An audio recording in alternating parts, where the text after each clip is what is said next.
pljeskavicu. Moje srce to neće podneti. Gde je roštilj? Ti si momak u trendu.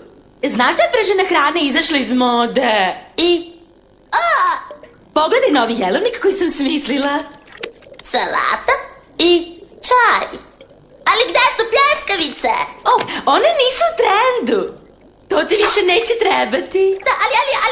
Imam nešto mnogo zabavnije za tebe. Druškane, treba li ti prevoz? Baš sam krenuo na skup blesana. Ovo je ponižavajuće. Ja sam Rštilđija, pobogu. Možeš da mi oduzmeš spatulu, ali kada mi oduzmeš dostojanstvo, onda se naljutim. Uletit ću u kancelariju gospodina Krabe i reći ću mu da je ovo previše. Nego šta?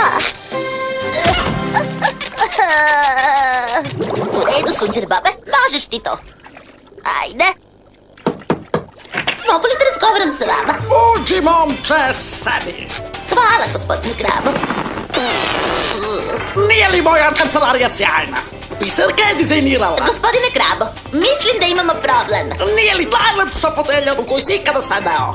Svakako, ali imam loše vesti. A šta kažeš na mog drugara za rukovodioce? Oslobađa me od stresa na 5 rata od $10.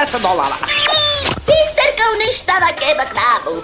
Molim? Biserka je spasila Keba Krabu, Roze Krabu, hoću da kažem. Šta bismo radili bez ovih divnih slika od $20 po komadu? Kako smo mogli bez ovih sjelica u obliku srca od $35?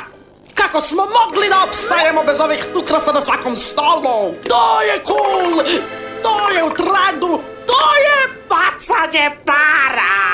Osuđen bome, u pravu si! Ali ne mogu da otpustim svoj ponos i to bi slomilo njeno krhko srdačce! Šta da radimo? Gospodine Krabo, sigurno postoji neki drugi način. Tako je, dečače, ti možeš da je otpustiš. U redu je da tebe mrzi. Ja to nisam rekao, gospodine. Ti otpusti Biserkicu, a ja ću da se krijem u kancelariji. To je bilo potpuno nepristojno.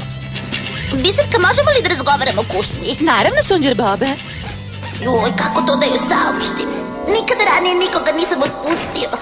Jednostavno treba da kažem, Biserka, otpuštena si. Dobro?